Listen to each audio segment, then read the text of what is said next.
உங்களுக்கு எல்லாம் தெரியாது இல்ல, பெரியவங்களுக்கும் தெரியாது இல்ல.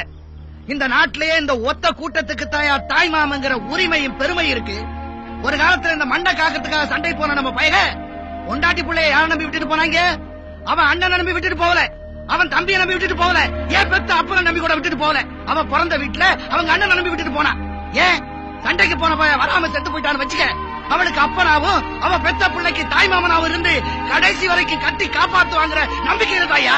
அதே தங்கச்சிக்கு ஒரு புள்ள பிறந்தா முதச்சேனையா சீனிப்பால் தொட்டு வச்சு பசிய போக்குறவன் தாயா இந்த தாய் மாம சேர தொட்டு வச்சதுக்கு அப்புறம் தான் பெத்த தாயே பால் குடுக்கிறான்.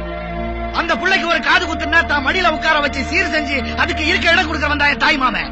அதே புள்ள வளர்ந்து ஆளாகி நிக்கிறப்ப ஒதுங்கிறதுக்கு ஒரு ஓலை குடுத்த கட்டி கொடுத்து தாய் மாம நான் இருக்கிறேன் தைரியமா இருந்து சொல்றானே அவன் தாயா தாய் மாம.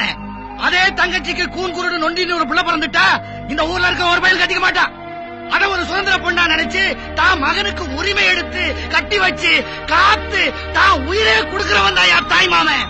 இப்படி என் தங்கச்சி வீட்டுக்கு போனதுல இருந்து புள்ள பெத்ததுல இருந்து காது குத்துறதுல இருந்து இன்னைக்கு சமைச்சு குத்த வச்சிருக்கிற வரைக்கும் சீர் செஞ்சு செஞ்சு இத்து புத்தா போனவன் தாயா இந்த தாய் மாமன்.